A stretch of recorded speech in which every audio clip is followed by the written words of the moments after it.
Welcome to Cafe Carlyle. We're delighted to have guests from Carlyle, and we also have a few guests that we're delighted to have joining us from the Buck and from HLI. This morning we have members participating from across the United States, from California to New York. Good morning to all of you, and good afternoon to those of you joining us from the East Coast. We're also delighted to have joining us today guests from across Europe. We have a few from the Gulf region and even a few from Hong Kong as well, who's approaching their cocktail hour this evening. We are delighted to have with us today Dr. Eric Verdin and Dr. David Karow, who will introduce properly in just a moment.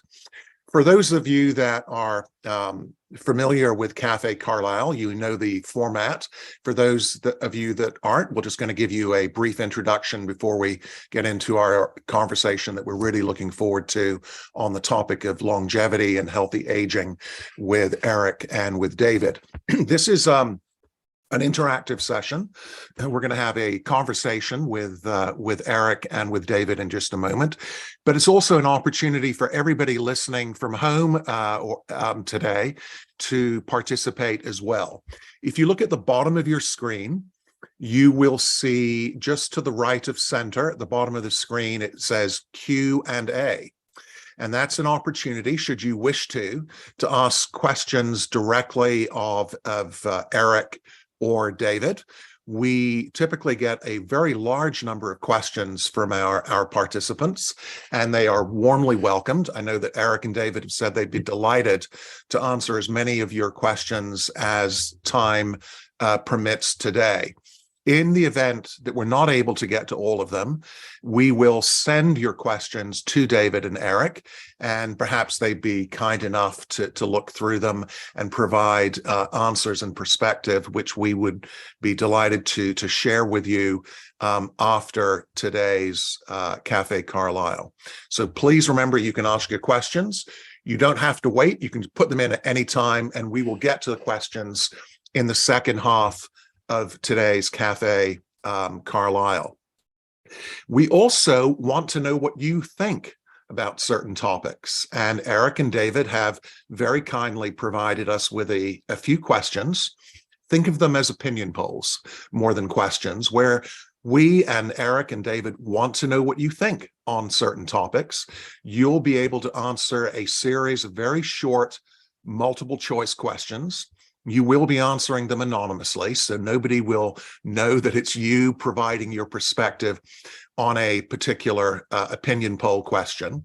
We will then publish the results of the opinion poll, so all of you watching at home will be able to see the views that are expressed in response to the questions that we're polling. But most importantly, we also want to hear what Eric and David's interpretation is, what their impression is from the views and opinions that are expressed. And remember, this is anonymous and there is no wrong answer. We just want to know what you think. And we'll have a series of those opinion polls that we'll go to during today's Cafe Carlyle.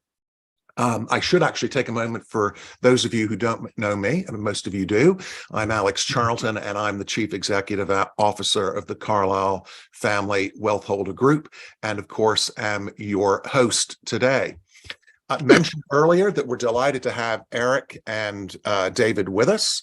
Eric is the 5th President and Chief Executive Officer of the Buck Institute for Research on Aging, a world-renowned institution. And I can use these words, Eric is too modest to, but Eric himself is a world-class, well-renowned scientist and physician, a native of Belgium, and he's also a professor of medicine at the University of California, San Francisco. He also likes to drive fast cars. He's a very accomplished driver and owner of Formula 3 cars, and that's a great conversation to have with Eric. As a scientist and a researcher, Eric, I'm not used to people moving fast, but you clearly do, quite literally and figuratively, with your interesting cars. We also have David Karow. David is the president and chief of radiology at the internationally renowned and respected Human Longevity Institute. He is a proponent of using data-driven precision medicine testing and artificial intelligence to achieve extensions in healthy human lifespan. He, in common with Eric, is also an accomplished author and has co-authored and authored numerous publications focused on early detection of chronic age-related diseases using imaging and genomic biomarkers. So I'm in the company of two extraordinarily accomplished gentlemen today. It's an honor and a privilege to be with you here. David is also an avid astronomer. So if you want to study the skies at night, if you have your own telescope and you'd like to have a conversation or get some tips on that, David can perhaps help you with that too. Eric and David, we're thrilled to have you here. We're going to go back and forth here with our conversation, but I'm going to turn to you first, Eric, if we may. And, I said a few words about the Buck Institute, but there's no substitute from hearing it from the president and the CEO. For our listeners at home, perhaps you could just give us a few words on the mission and the scale of the Buck Institute. And I know you both have a few, some presentation material that you've kindly prepared and you'll be sharing. And in the spirit that a picture is sometimes worth 1,000 words, maybe you can share a few images with us, Eric, of the Buck as part of your introduction to what the Buck Institute is all about. And then we're going to go to our first poll question after you've told us a little bit about the Buck Institute for Research in Aging. Eric, welcome to Cafe Carlyle. Thank you, Alex. Delighted to be here and good to meet all of you across the world. So I will share a slide as Alex suggested, and it shows you the Buck. So I hope this is showing off nicely. We can see it. The Buck Institute is a not-for-profit research institution. So we function as an academic institution. We have 21 faculty members, about 300 employees. We were started in 1999. And our mission is to live better longer, which means we are focusing on bringing the science of aging to humans. Not only understanding what is aging, how does it work, what are the mechanisms, and most importantly, lately in the last 6 years, how can we bring this knowledge to humans and really increase the quality of our lifespan? One more word about the Buck. We are located in a beautiful IMP building. We're located about 30 minutes north of San Francisco. And let this presentation stand as an invitation for all of you to stop by and visit us. Perhaps the last but most important slide that I want to share with you is this one. It is our 300 employees who are truly pioneers in studying the science of aging. As I mentioned, we have people coming from all over the world, 35 different nationalities working on different aspects of aging. And one thing that really characterizes them is the fact that they are focused on all aspects of aging. Thank you, Eric. And I can say that I've had, maybe we'll come out of that image now just for a moment. Terrific. I've had the great privilege of visiting Eric and his team at the Buck. It is a beautiful campus, but even more importantly, remarkable people. And I know that Eric is very sincere in extending that invitation to come and visit. It's a visit well worth doing. Having done so myself, I would encourage you to get to know Eric and his team better. And it's a beautiful trip. We're going to go back and forth here with our conversation a little bit. We're going to start, I think, with getting to know a little bit more about some of the extraordinary research that you've conducted and are doing at the Buck in a moment. But what I'd like to do first is actually launch our first poll, which is a question that was posed by Eric to share with everybody, and have a member of our team here who, if you can, please, are launching the first poll. You should be able to see this. So our question to you, and there is, no right or wrong answer, is what % of your lifespan is determined by your genetics versus your lifestyle, how you live your life with diet and exercise and all that other good things. And you have three options here. Lifespan is mostly determined by genetics, lifespan is mostly determined by lifestyle, or lifespan is determined in roughly equal measures by genetics and lifestyle. We're giving everyone a moment here to respond. We're getting lots of responses. You'll be pleased to hear, Eric, and David, and we will publish the results of this poll in just a moment. We'll give everyone a few more moments to participate, and we're getting a really enthusiastic level of responses here. It's a good data set. I think you'd be pleased about, David and Eric, knowing how much you are avid consumers of the insights from data. So we are now going to end the poll. This is your last chance to add your perspective here, and we will publish the results and see what you think and get some commentary. So you should be able to see the results now. Can you see the results, Eric and David? Yep. Perfect. Yes, I do. So interpret this. What is our audience telling us, please? So I guess this was my question. I should probably jump in. Go ahead. It's quite interesting because I think it really reflects, what people usually think. About a third of you are correct.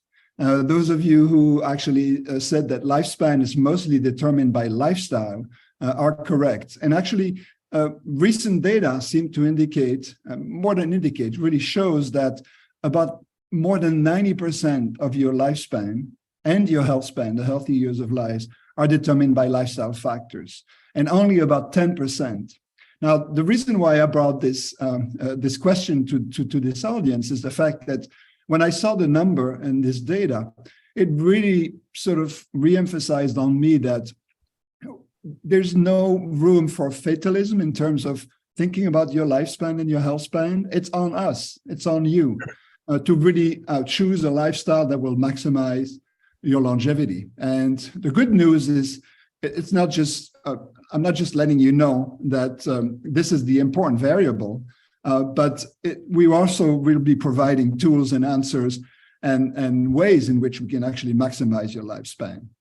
And one last correction, you might have heard that there are also centenarians in which there's a strong genetic component, and that's the exception to what I've told you. There are some families in which one sees extreme longevity in multiple members. And in those cases, which is a small fraction of people, there clearly is a genetic role in determining your lifespan. And I'm sure we're going to hear also from David that this doesn't mean that genetics is not important, because obviously human longevity is focused on studying the genetic. It also has a role which is key, especially if you're carrying some mutations that puts you at risk of accelerated aging. But in general, I think it's really important to know that whatever you do, how you choose to live is going to determine how long and how well you live. I'm actually encouraged by that insight. It means that I have, with your help, and with David's help in particular, I have the opportunity to influence my lifespan here. So looking forward to that. And we're going to come to David with some questions in just a moment. But I think just to build on that, I'd like to ask you what is perhaps might be a bit of a challenging question, because I know that everything that you have studied and researched, Eric, I'm sure is very compelling to you and to the Buck. But I'm going to ask you a tough question. If I asked you to pick perhaps one area of research that you and the Buck and your colleagues at the Buck have pioneered, what is it that you think is really strikes you as particularly profound, and insight that you and your colleagues have derived that you think is particularly profound and important from a discovery point of view as it relates to the essence of aging? And if you want to use a little bit of your presentation material here to support what I think is perhaps a challenging question, please feel free to do so. So briefly, you could give us some insights to what that most compelling discovery or insight has been from your perspective, Eric. Yeah, so let me first start by making a general statement. Aging is a very complex mechanism. As scientists, we have defined what we call the hallmarks of aging, which are a series of abnormalities that occur during aging. And everyone realizes that to tackle aging, we will have to address all of them, one at a time. The reality is that as an organization, we have to focus. And one of the areas that the Bach Institute has been quite famous for is its focus on a process called cellular senescence. And I want to share with you a few slides to highlight this fact. So let me just share again my slide.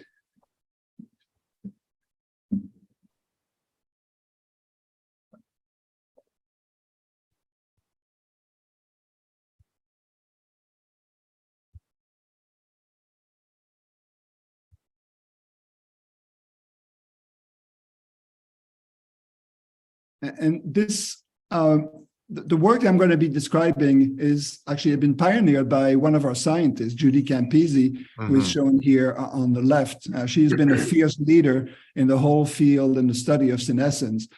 In this particular case, we not only did basic research, but we also started a company with Ned David, who you see here in the middle, and Jan van Dersen, who was at the time at the Mayo Clinic and who is now on the campus of the Bach Institute. And the three of them created a company called Unity.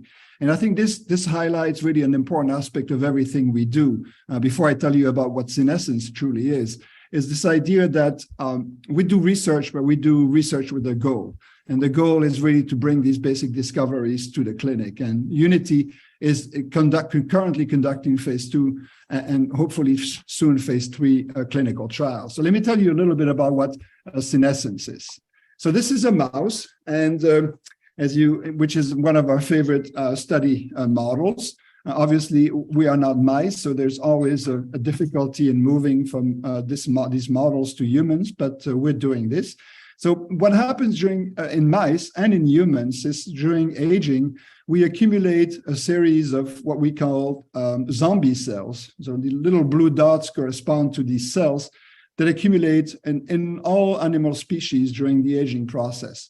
Now, we can go in further detail on what these cells mean in the future in a further discussion if you are interested. But the important thing to know is these cells accumulate during aging. They are part of the normal aging process. We can recapitulate this in vitro, in the Petri dish. And these cells are not benign in that they do secrete a series of pro-inflammatory factors. And they contribute to something that's been called the inflammaging, or the chronic inflammation associated with the aging process. Now, this inflammation becomes the major risk factor for a whole series of diseases that we are all familiar with, the so-called chronic diseases of aging. And so Judy and her colleagues ask a very simple question: what would happen if we actually were able to eliminate these cells? And using a series of interventions, some of them using genetic tricks, but also using some drugs, they were able to eliminate the senescent cells in an old mouse. And I want to share with you what happens when we do clear these senescent cells. So this is a normal aged mouse. It suffers many of the same ailments than we do when we age. You can see it has cataract. You can probably see in its eye. Its fur has lost its shine. It suffers from cardiac hypertrophy. The heart is enlarged and functioning less properly. It has kyphosis. This is the hunchback that you can see in the mouse, but we see also in many humans. It loses its subcutaneous fat. It moves in a hobbling manner, and it's very highly cancer prone. And so Judy and Jan both were able to eliminate the senescent cells in a sister or brother of this mouse. And this is what the same mouse would look like once we have gotten rid of the senescent cells. We see a 35% increase in lifespan, but we also, these mice look much more healthy. If you saw it walking, you would probably immediately recognize it as a much more youthful mouse. And it has also a dramatic extension of its health span. That is, all of these diseases that I mentioned, cardiac hypertrophy, the kyphosis, the cancer, all of this is eliminated. So the reason I'm showing you this is it's pretty astounding when you actually see this in a laboratory setting. And there are many reasons to suspect that this will work in humans as well, because we and others have been able to document an increase in senescent cells in a number of diseases. And right now at the Buck, we have a very large NIH-funded project, close to $30 million, to study the role of senescent cells in neurodegeneration and Alzheimer's and Parkinson's. And we're making rapid progress because, again, these senescent cells are, even though they're present in every single organ, depending on the individual, tend to be causing different pathologies in different individuals. So there's enormous promise, I think, in really bringing this technology to humans. As I mentioned, a company has been founded called Unity, which is currently conducting clinical trials.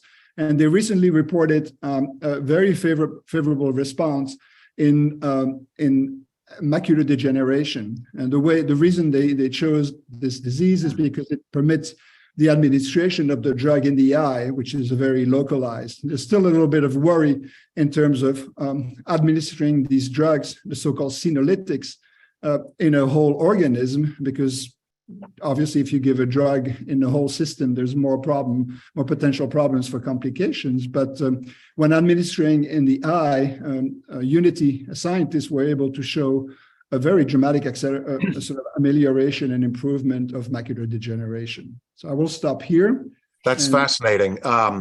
So this, for the avoidance of doubt, is of the abundance of pioneering research conducted at the Buck. This is one that you're particularly proud of, and I can see why, Eric.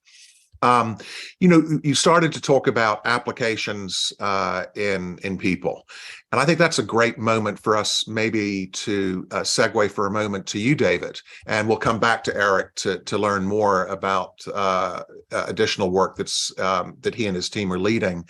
But David, there was some data that I came across recently that I found, quite surprising, which was apparently in the US now, we spend about 17% of GDP on healthcare. Yet life expectancy, according to this research that I read, is going down. Why is that? What's going on? And can you maybe share some insights around this as a way to build into the exciting work that you're doing at HLI? Yep.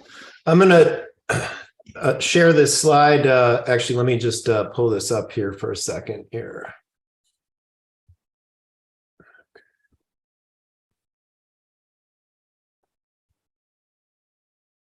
Okay. Hopefully everyone can see this slide. Alex, you can see this?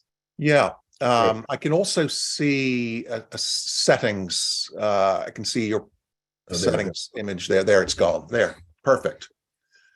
There we go. No, it's a great question, Alex. Just to reframe it and rephrase it. So the statistic is that we're spending in the U.S., but this is a global problem, 17% of our GDP. It's actually 3.7 trillion US dollars on our healthcare system. And actually, this preceded COVID. Our life expectancy has been declining for the last 4 or 5 years. With COVID, it's gotten worse. But that's a really bad fact for the amount of money that we're spending. And by the way, it's growing.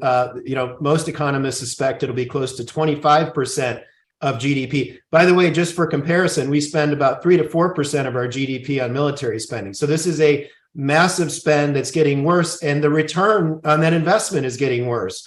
So not only is our life expectancy declining, this statistic that I'm showing here is also the second bad fact, which is that in the US, if you live to the age of 50, 1 in 4 of us, unfortunately, won't make it to age 75. Now, globally, it's worse. So 1 in 3 folks who live to the age of 50 won't make it to age 75.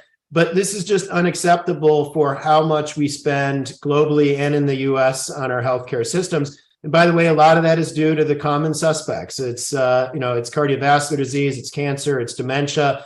But again, and you ask, well, why is this? How is it with this massive spend that we're getting such a poor return on our investment. And I would largely argue it's that we're not spending 3.7 trillion US dollars on healthcare.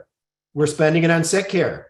So we don't actually have a healthcare system in this country. And I really don't think this is hyperbole. We have a sick care system. And what do I mean by that? I mean by that we spend most of our healthcare dollars, unfortunately, in the last few years of folks' lives when we only increase their longevity or their years by a couple of years and at very, very high cost. What we're not so good at is preventative, precision medicine-based, personalized-based healthcare, or as we call it, longevity care or performance-based care or precision medicine care. We're really sick care. So let me just show you one other slide. And to really hit this point home, Alex, all of us and our family members, unfortunately, we all know of someone who didn't make it to 75. Every week in the news, we hear about folks in our public life who have all the resources in the world, but didn't make it to 75. And here's just 3 cases of 3 folks who not only didn't make it to 75, they didn't even make it to 61.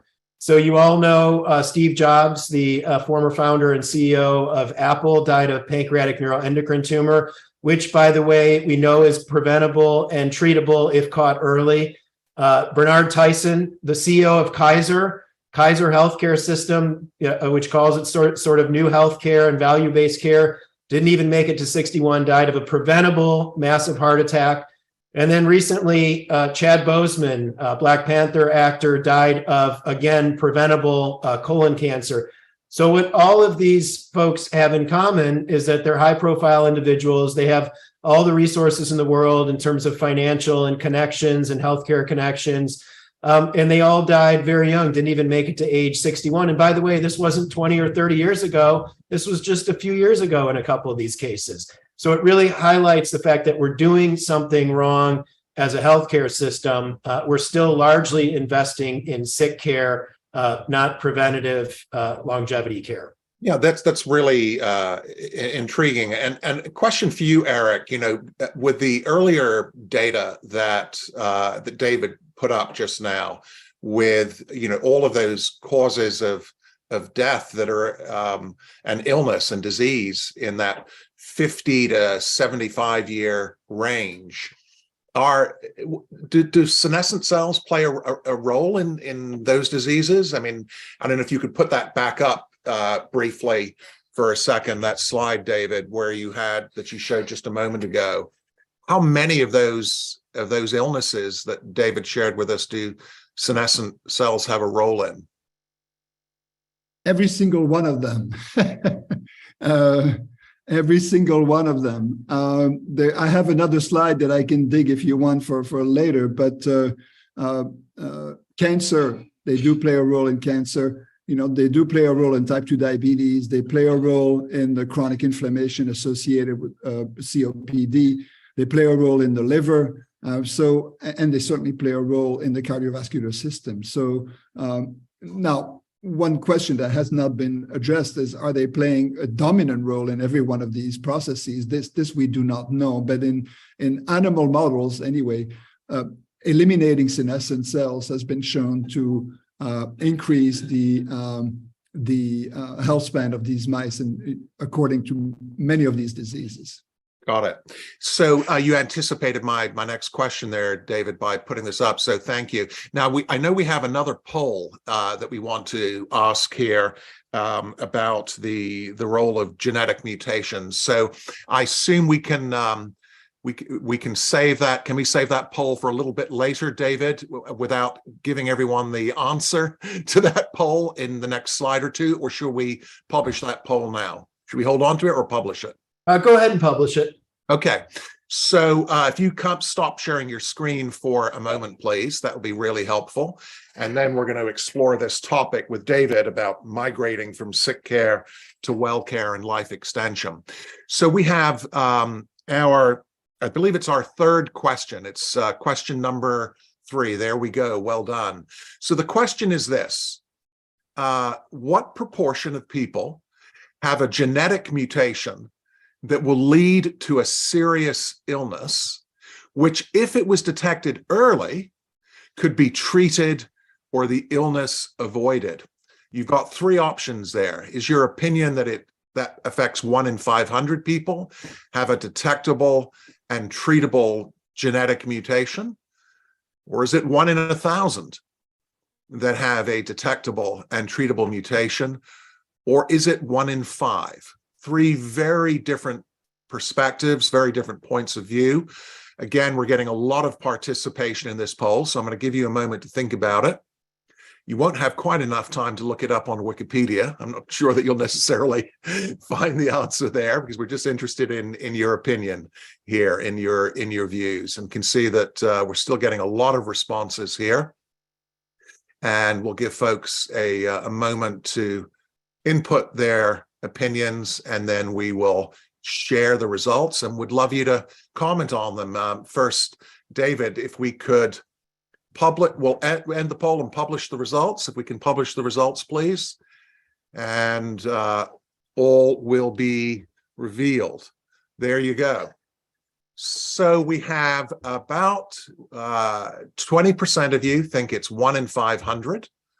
A minority, but still a meaningful number, think it's 1 in 1,000. And about 2/3 think it's 1 in 5. So David, can you share what are your thoughts? What is this telling you? Well, I think we have a very smart and enlightened audience. Let me just, I'm going to share my screen here. We'll stop sharing the poll then. So there we go. So the third choice is correct, that it's about 1 in 5 and 1 in 6 of us will have a rare genetic mutation, which will affect the health of you personally. And you might say, well, how is this congruent with what Eric teed this discussion off with, which is that 90% of our risk for disease is rooted in the expososome or lifestyle. They actually are congruent.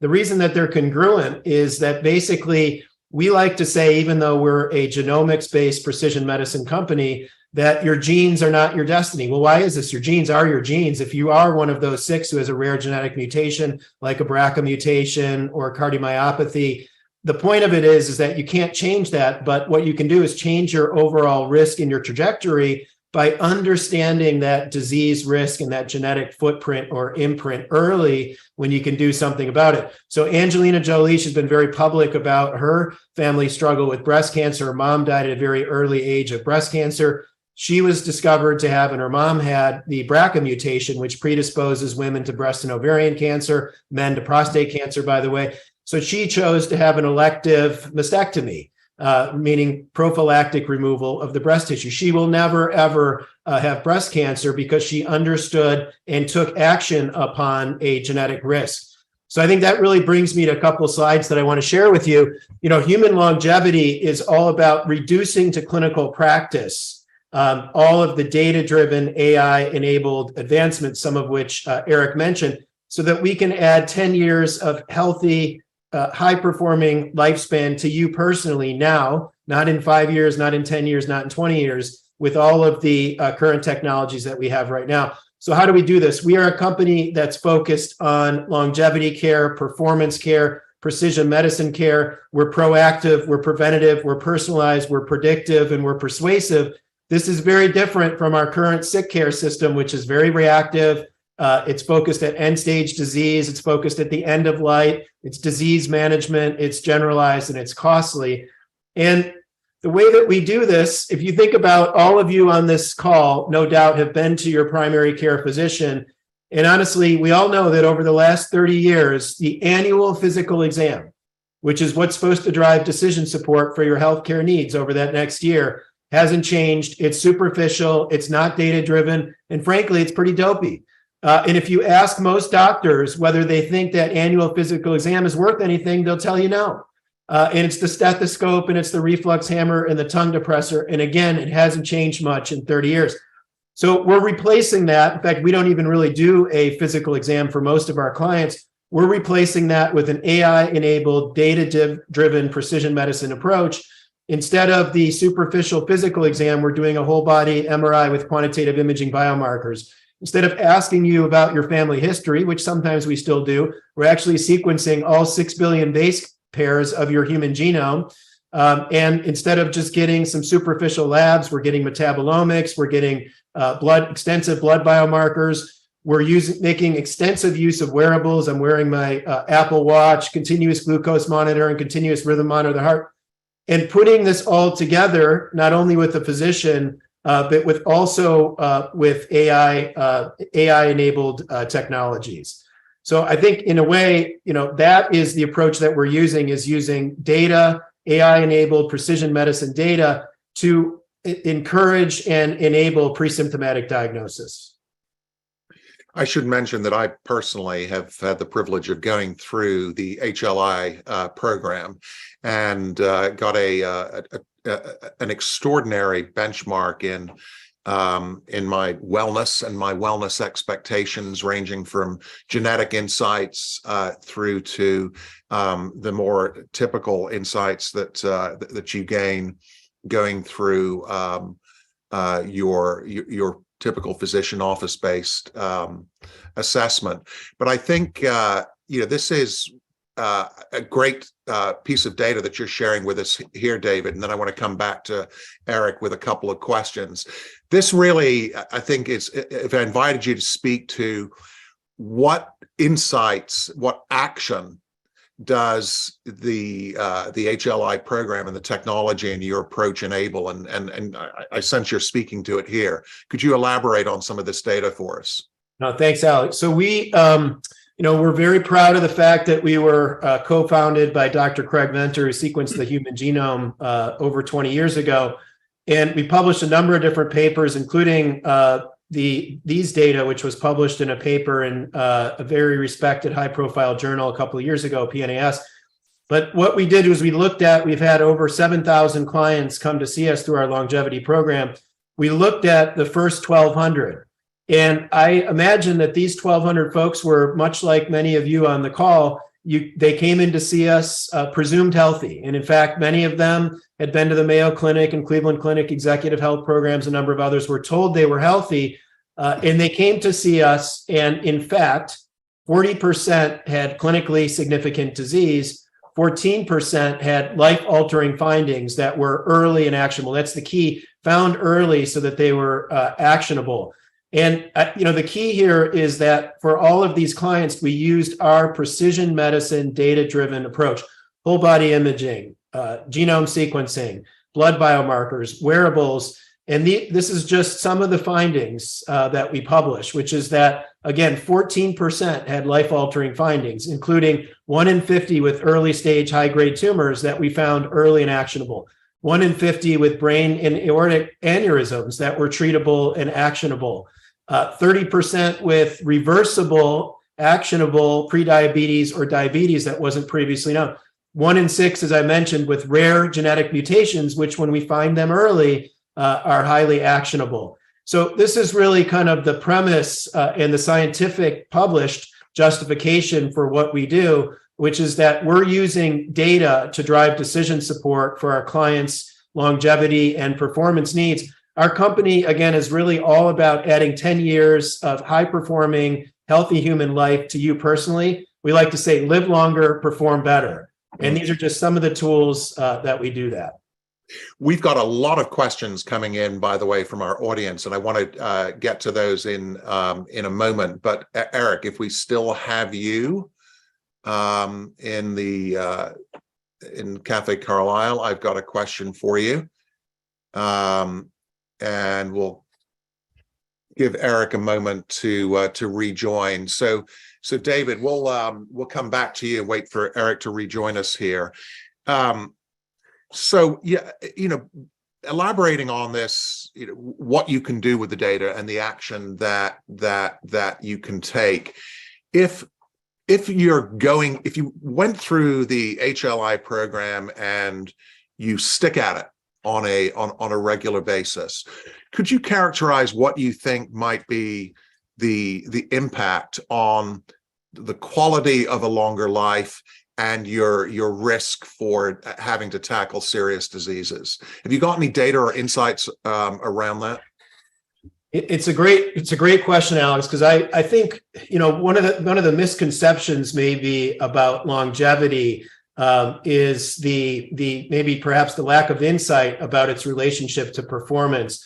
In other words, as a company, we're not just about longevity, adding another 10 years of life. We want to add another 10 years of high performing life to our clients. So again, we're all about live longer, perform better. And I think really all of the data that we're collecting, the wearable data, the imaging data, it's not just about, making sure that we like to say, don't die of something stupid. If you think about it, our core proposition is, look, we're going to use data to make sure that with all of the technologies that we offer you, that you don't die of something stupid, like preventable cancer. Most cancer, if found early, is completely treatable. No one ever died from a stage 1 cancer. It's always late stage cancer. So really the combination of imaging and genetics, right, and sometimes liquid biopsy, making sure that you never die of a late stage cancer. So we say, basically, look, you're our client. We're going to make sure you don't die of something stupid and preventable like cancer. But beyond that, really an equal part of our value promise to our clients is, look, we're going to use that same data to optimize your performance, right? And so that we're not just adding another 10 years, but we're adding another 10 very healthy, high performing years. And I have a few slides that maybe we'll get to in the end about, what are my favorite sort of longevity hacks for how to increase your performance. But I think that's really the core promise that we have to our clients is, with all this data, it's not just about 10 years or increasing longevity. It's also about increasing performance. We'll come to your longevity hacks in a moment, because I think they actually speak to many of the questions that we've been getting here in the Q&A, and they keep coming in, which we'll share. But Eric, I want to come back to you, and these insights and findings on senescent cells really is extraordinary. And you hinted at you have some additional insights into what you can do with this knowledge and the next phase or level of, if you will, of research and innovation that you're engaged in, and how this knowledge and insights can migrate from the bench to the bedside, from the research bench to the bedside, so that it actually can impact quality of life and longevity in the near term. Could you share a little bit of insight on that? And then we're going to get to these questions. Absolutely. Let me see. Can you hear me? Can hear you perfectly. Okay, I'm sorry. Yeah. I apologize. I had a few problems with my Zoom here, but I'm going to share a couple more slides again, if I may. Please do. Yes, please do. Thank you. At this point, one thing that I would like the audience to realize is that what has happened in the last 20 years is the discovery that aging, the rate at which we age, is a dialable process. That is, we now have these lifestyle interventions, and that is, when I mention lifestyle, it can be nutrition, it can be physical activity, it can be sleep, stress mitigation, human connections, and so on. All of those have the power to interact with some of our cellular proteins and to dial the rate of aging. So when we're talking about increasing your lifespan via lifestyle, it is the interface between a series of lifestyle interventions and factors that are actually present in every one of our cells. And there's one study that I want to highlight for you, because it really brings to the front a very active area of investigation at the Buck as well, in addition to senescence. So one of the longest standing observation in the aging field about how you can modulate aging are studies focusing on calorie restriction. The idea is, if you take mice and you either allow them to eat ad libitum as much as they want, you can see their lifespan. This is the orange line, where you can see the mice as we start with 100 mice. You can see them as progressively dying, and by the time they are 36 months, most of the mice have died. So that's a normal lifespan curve for a mouse. If you restrict the calories by 25%, you can see that you shift the curve to the right. If you further restrict to 55% calorie restriction, you get to close to 50% increase in lifespan. So this is a really profound observation, which has occupied many of us in the field, trying to understand what is the basis for this, and what is the implication of this for humans. Now, there are a number of people who have taken upon themselves to go on calorie restriction. And I want to bring to the front here Paul McLaughlin and Meredith Averill. This is a married couple. They've both been on calorie restriction. I've met them on a number of occasions. They seem to be aging very well. They've published a book that you can read. It is not for the faint of heart. And someone has actually jokingly said that calorie restriction might not make you live forever, but it will certainly feel this way. So if you are not inclined to take this approach, the field is actually looking for what we call calorie restriction mimetics. And so this is the only data slide that I will show you, and it might seem very complicated, but I want you to focus on a couple of things that I think are really animating our work. It's the idea. So these calorie restriction mimetics are drugs or interventions that actually recapitulate many of the beneficial effects of fasting. And you will recognize first in the center, autophagy is the process that we're trying to regulate. This is a process that is at the core of many of the aging pathways. And it can be regulated by a number of cellular proteins, which interestingly are targeted by drugs. And I've seen many questions in the Q&A about metformin, about rapamycin. You can see these are two drugs, and spermidine. These are three existing drugs that are currently in clinical trials that we have evidence in animal models recapitulate the calorie restriction effect. They all increase lifespan and health span, and some of them actually are currently in clinical trials in humans. There's another one that I want to bring to the front, which is ketosis. Ketosis is a process that is naturally occurring during your body. Ketosis means that your body is making a ketone called beta-hydroxybutyrate, or BHB, or BOHB, as you can see on the left. This is a very small chemical structure. It is made normally by your liver during fasting. It is also made during prolonged exercise or during carbohydrate restriction. You might have heard about the so-called ketogenic diet. Again, these are all interventions that are by themselves not necessarily easy to implement in the clinical setting in humans, although there are a number of people, I suspect there are some members of your audience here who are on a ketogenic diet. But so there's been a lot of interest to see how can we recapitulate this ketosis using not the endogenous ketones, but by providing them from the outside. And one of the areas that my laboratory, along with John Newman, another faculty at the Buck, have been working on for a number of years is the idea of making these beta-hydroxybutyrate esters. So these are precursors that you can actually eat.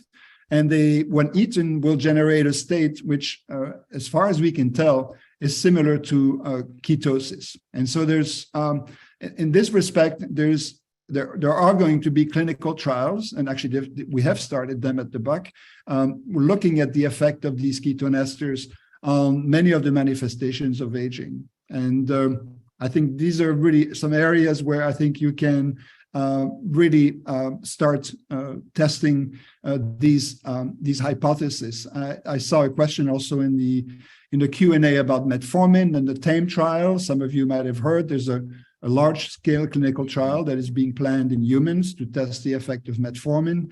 The same thing for rapamycin. And I will stop here and happy to come back to some of these questions as some of you. Absolutely. We'll get all of these questions to you, every single one of them, and as many as you're willing to share perspective on, we will then share with everyone who's tuned in today.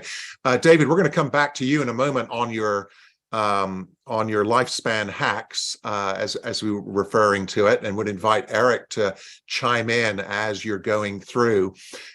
Just before we do, I should say that, we're really thrilled by the extraordinary turnout from across North America and Europe and Asia for today's Cafe Carlyle. This is a topic that's close to the hearts of our family wealth holder members at Carlyle. And as a result, we are being hosted for a longevity and wellness forum in Europe later this year in June. And I want to extend an invitation to you, David, and to you, Eric. It is clear from this morning's interest that your insight and perspectives are very much in demand and of great interest to Carlyle's members and our guests that we have on today.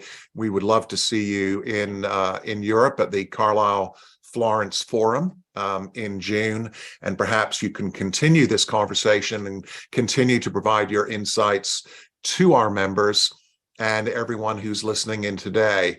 I'll get you the details for that, but that's June 5th to June 8th in Florence, the birthplace of the Renaissance, and a great place for two accomplished physicians and scientists to share their journey. David, to you, please, and it really reflects many of the questions that we've had this morning, a few lifespan hacks. What are some things we can do to extend our lives and longevity in a quality way? No, great questions. Let me just, I do, as I give talks on longevity, I always get asked, what are the top 3 or 4 longevity hacks? Can you share them with us? So let me give you, just to get ahead of that, let me share with you a couple thoughts here.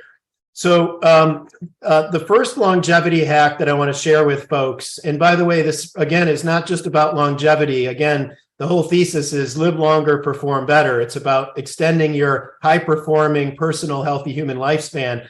The first hack is know your number, measure what matters. And really, that comes down to data. You're using data to drive decision support for every other decision in your life, your investment decisions. Your cars have thousands of sensors and cameras. Many of us probably know much more about our cars than we do our human body. So really, the whole concept of this is, Eric brought up the use of intermittent fasting and calorie restriction as an example. That may very well work for maybe half of you. For the other half of you, it might actually be a terrible idea. If you're a very physically active person, if you're out every day, not at the office, or if you're someone who likes to exercise a lot, actually calorie restriction could not only be something neutral, it might even be harmful. So we know that, for example, being sarcopenic or having low muscle mass is a significant contributor to all-cause mortality. So we want to make sure that really using data, that we're making sure that what we're doing in terms of all of these longevity recommendation works for you. And it's really just like any other system. It's really what I recommend to my clients is, biohack, measure, adjust, repeat. But you got to have the measurement tools and you got to have the data so that when you do the biohack, you can see the result and make incremental changes based on the data.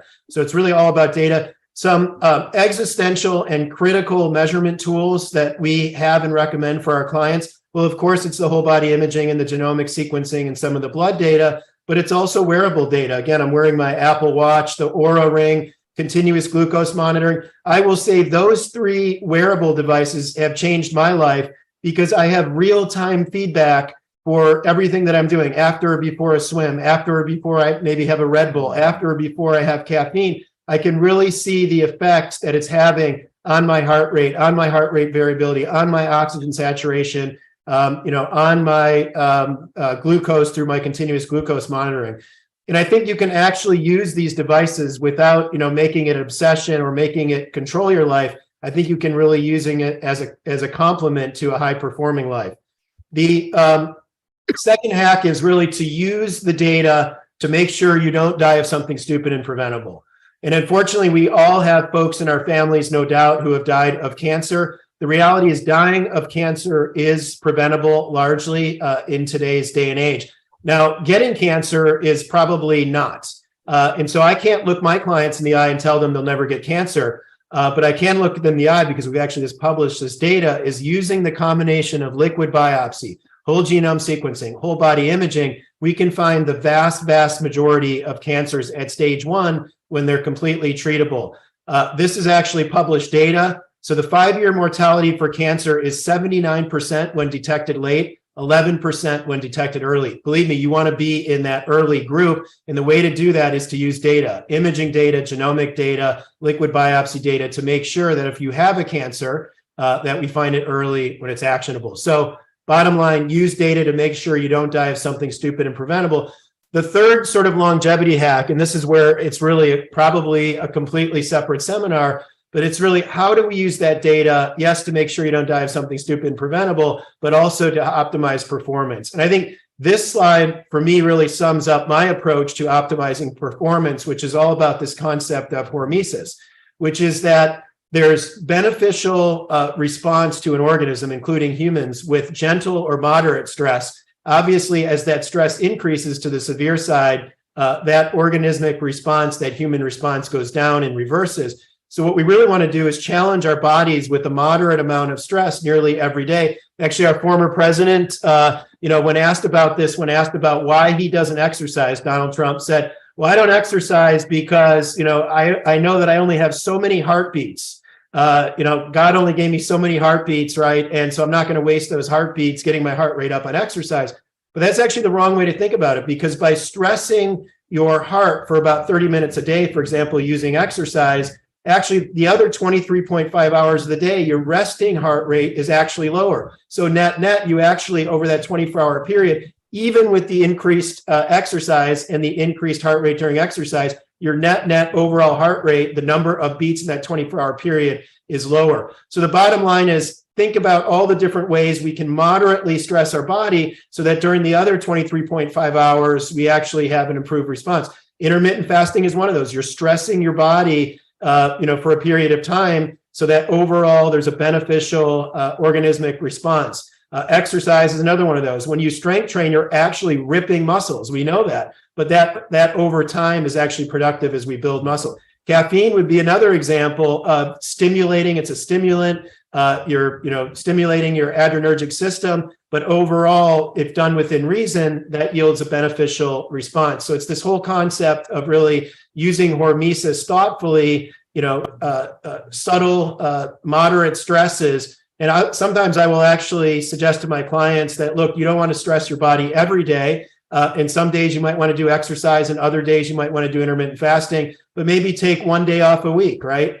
So anyway, these are some of the longevity hacks. And if you come to Human Longevity, we'll be more than happy to share some more. That's great. And we'll continue to explore this if you care to join us in Florence at the Carlyle Longevity and Wellness Forum as well. Eric, I want to come, just as we're closing out today's Cafe Carlyle, I want to come back to you on this same question. If you could share with us, one or two longevity hacks from your perspective, either to build on what David has just shared or to add something new of your own, something that you're engaged in that you feel is meaningful, or do you see that's going on that's meaningful? Yeah, absolutely. So we just talked about, let me again share a slide for your audience. I think a picture is worth 1,000 words. So here's one that I would like to show you. I discussed the whole idea of,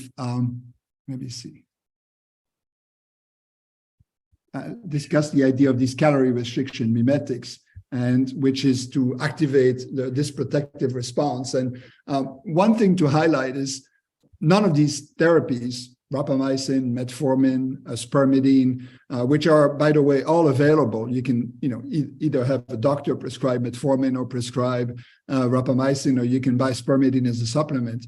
It should be reemphasized that none of these actually have been proven to have the effect that I'm discussing in humans. And so we're early, but we're at a critical transition in this research phase, i.e., all of these discoveries are currently tested in humans. And so the answers will become available. And I'm a great believer on the idea that we should test these through rigorous clinical trials. And there are many efforts in that direction.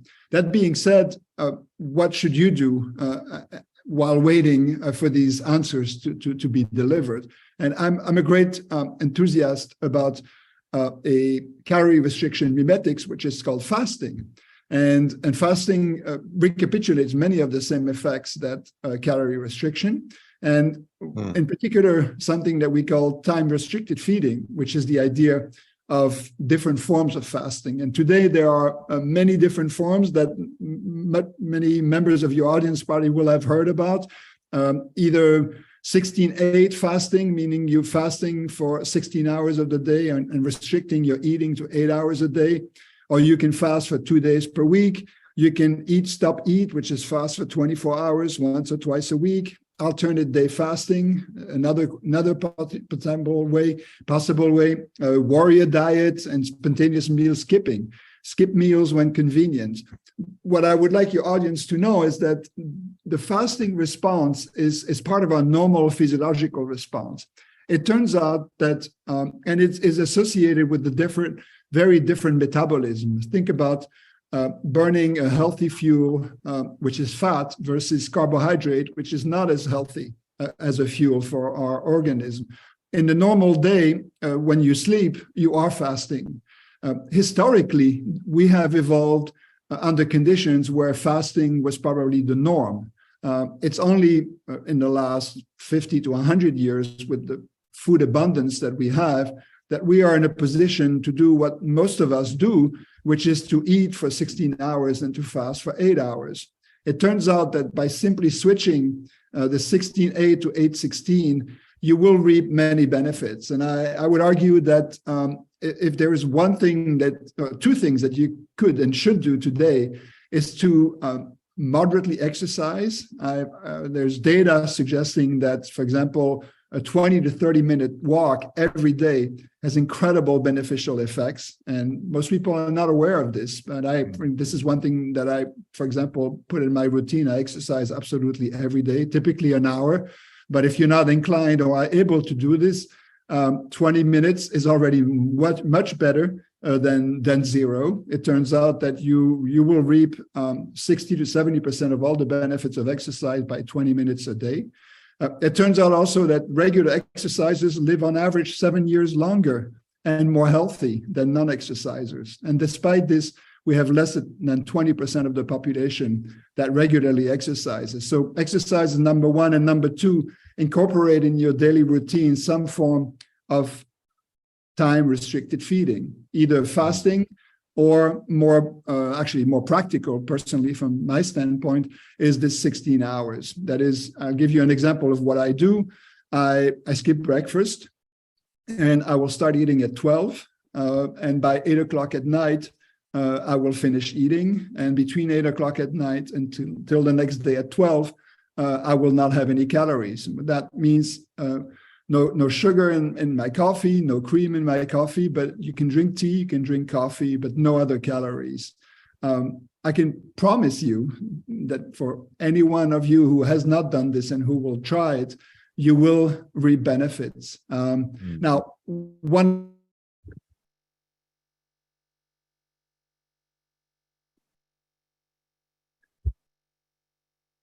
Can you still hear? Oh, there we go. Eric, we lost you just for a moment there with the connection. I think if we come out of the presentation now just for a moment, that's terrific. I think that is it's what I find particularly encouraging is how mutually reinforcing you have been with each other about the insights and the suggestions and recommendations that you have shared. That they are, I find it reassuring and interesting that they are mutually reinforcing and complementary to each other. The great science that's coming out of the buck and the practical applications to extending quality of longevity that's being provided by HLI. And it's been a absolutely fascinating conversation.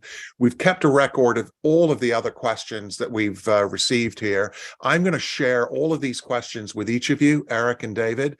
And if you could look at them and see which ones you would like to provide perspective on, and then we will share those answers with everyone that has joined us today for Cafe Carlyle. So if we haven't gotten to your question, don't worry, we'll get some written insights and perspective that will be shared by Eric and David with all of you.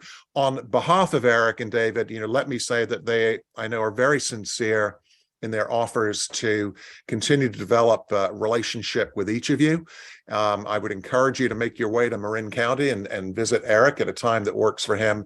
And I know that David and his team, I know from firsthand experience, do a terrific job, and they would love to hear from you too. So any closing comment briefly before we conclude today's Cafe Carlyle? It could be a note of inspiration or a point of emphasis from either of you. Eric, in closing?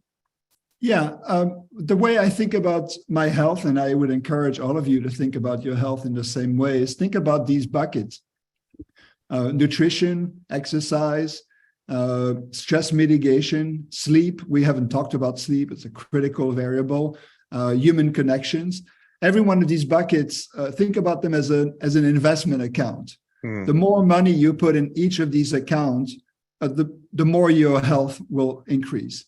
And I think, no one has to be perfect every single day, but every action that you take to increase each of these, or to fill each of these health buckets, the more benefits you will reap in terms of your health in the long term. Well said. Thank you, Eric. David, in closing, a thought from you? I would, thank you, Alex. I would echo many of the sentiments that Eric shared. I think what I would add to that is that, again, this concept of using data to drive decision support. So I know, we collect, for example, 150 gigabytes of data on our clients on an annual basis, and that's on top of all the wearable data. It's really, again, making decisions that work for you based on the data. So if you want to come and check us out and understand what the data could mean for you, we're in San Diego and San Francisco. Would love to see you. And perhaps we'll have you join us at the Carlyle Forum, Longevity and Wellness Forum in Florence, Italy this summer too. So there'll be hopefully an additional occasion there. Gentlemen, Eric and David, it's always such a pleasure. I feel so much better listening to you, learning from you, and the incredibly important work that each of you are doing at each of your institutions. It has been a privilege and a delight to host you both. And I know from all the comments and questions, it's been equally informative and enjoyable to everyone that's joined us from North America and Europe and Asia. For our friends in California, time for you to maybe get some brunch. For those on the East Coast, it's lunchtime here. And for those in Asia, it is definitely cocktail time. So thank you, everybody, for your participation. And thank you again to Eric Verdin of the Buck and David Karow of Human Longevity Institute. And thank you from Carlyle.